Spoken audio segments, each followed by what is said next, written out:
দাঁড়া বুঝতে করো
আন্তর্জাতিক শিক্ষক দিবস এই দিবস উপলক্ষে আমাদের পক্ষ থেকে প্রত্যেকটা ক্লাসে শ্রেণীতে শাখায় বিদ্যালয়ের শিক্ষকদের থেকে সম্মান প্রদর্শন করেছে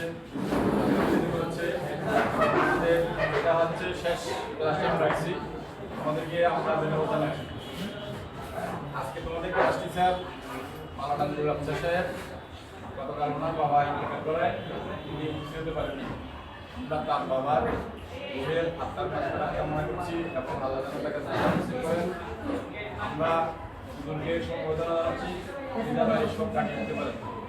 তোমরা ওনার বাবার জন্য দোয়া করো। আর এই দিবসে একটা আন্দোলন দিবস সারা বিশ্বে পালিত হচ্ছে। এটা একদিন পালন করা মানে হচ্ছে সারা বছর পালন করা। মানে আমরা একদিনে শিক্ষক দিবস পালন করছি মানে আমরা সারা বছর শিক্ষকদের কথা শুনবো, শিক্ষকদের সহযোগিতা নেব, শিক্ষকদেরকে সম্মান করব এবং শিক্ষকরা রবীন্দ্রনাথ ঠাকুর বলেছেন তার একটা কবিতায় বিশ্বজোড়া পাঠশালা মোর সবার আমি ছাত্র। তাহলে আমরা প্রাতিষ্ঠানিকভাবে আমরা স্কুলে শিক্ষকতা বলে মনে শিক্ষক, কিন্তু না, আমরা পথে ঘাটে বিদ্যালয়ে গাছপালা, আকাশ বাতাস, নদীসাগর, মানুষ, রিক্সাওয়ালা, ঠেলাগাড়িওয়ালা, শ্রমজীবী, কর্মজীবী সকল মানুষের থেকে কিছু না কিছু শিখছি এবং হাঁটতে হাঁটতে নিজেদেরও শিখি। যখন আমরা কোনো কিছু হুসট খাই, আমরা যখন পড়ে যাই, তখন আমরা দ্বিতীয়বার ওই জায়গাতে হাঁটি না। কেন হাঁটি না? আমার একটা শিক্ষা হয়ে গেছে যে এই জায়গাতে আমার পায়ের মধ্যে পাথর লেগেছে, আমি গর্তে পড়ে গেছি, আমি দ্বিতীয়বার পড়ার সময় হাঁটার সময় আমি যেন ওই গর্তের মধ্যে পা না দিই। তাহলে আমি নিজেও শিখলাম এবং আমি আমার পরিবেশ থেকে শিখলাম। এখন আমরা যেহেতু যখন আমরা সারা বিশ্ব থেকে শিখছি তখন ইন্ডিভিজুয়ালি কেউ আর আমার শিক্ষক নয়, সে কারণে সমাজে আমার দায়িত্ব বেড়ে যায়। শুধু প্রতীক হিসাবে আমরা কেক খাচ্ছি, প্রতীক হিসাবে তোমাদের থেকে কার্ড নিচ্ছি, ফুল নিচ্ছি, কিন্তু আমাদের আশেপাশে সবাই শিক্ষক, আমরা তাদের কাছে ঋণী। আমরা চলার সময়, ব্যবহারের সময় সবার সাথে সৌজন্যবোধ, নম্রতা দেখাবো এবং আমরা আমাদের পিতামাতা, আত্মীয় স্বজন, বড়দের শ্রদ্ধা, ছোটদের স্নেহ সবাইকে ধন্যবাদ জানাচ্ছি। এবং আমি এখন আমাদের সহকারী প্রধান শিক্ষক পীযূষ কান্তি পালকে আমাদের এই কেক কাটার উদ্বোধনের জন্য আহ্বান জানাচ্ছি। অষ্টম শ্রেণী শাখা শিক্ষার্থী যারা আজকে টিচার্স ডে পালন করার জন্য অংশগ্রহণ করেছে, আমি তাদের সবাইকে অভিনন্দন জানাচ্ছি, ধন্যবাদ জানাচ্ছি। আমি অষ্টম শ্রেণী শাখার শ্রেণী শিক্ষক নুরুল আফজাল সাহেব, ওনাকে ধন্যবাদ জ্ঞাপন করছি এই জন্য যে ওনার অনুপস্থিতিতে ওনার ছাত্ররা শিক্ষকদেরকে সম্মান প্রদানের জন্য একটা অনুষ্ঠান আয়োজন করেছেন এবং ওনাকে ধন্যবাদ জ্ঞাপন করছি। আমি নুরুল আফজাল সাহেবের যেটা যে ইন্তেকাল করেছেন এর জন্য গভীর সমবেদনা জ্ঞাপন করছি আমাদের শিক্ষকদের পক্ষ থেকে। ওনার আত্মা জান্নাতবাসী হোক, এটা আমাদের সবারই প্রার্থনা। আমরা সবাই ওনার জন্য দোয়া করব।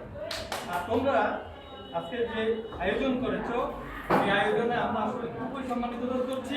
আমরা আশা করব আমাদের শিক্ষক সাহেব একটা বিষয় বলেছেন যে আমরা প্রত্যেকে শিখি, আমরা পরিবেশ থেকে শিখি, আমরা অভিজ্ঞতা থেকে শিখি, আমরা শিক্ষকদের কাছ থেকে শিখি, আমরা পিতামাতার কাছ থেকে শিখি। যার কাছ থেকে একটি বর্ণ শিখেছি তাকে আমরা শিক্ষক হিসেবে মেনে নিব এবং ওনাকে আজীবন শ্রদ্ধা করবো। কি জন্য করবো? ওনার কাছ থেকে শিখে আমি নিজেকে ঋদ্ধ করেছি বলে শিখবো। ওনার অন্য কোনো আচরণ আমার জানার বিষয় নেই, আমার জানার বিষয় থাকবে ওনার থেকে আমি শিখেছি, আমি আমার গুরুজন, ওনাকে আমি শ্রদ্ধা করবো। তোমাদের সবার জন্য শুভকামনা রইল। ধন্যবাদ।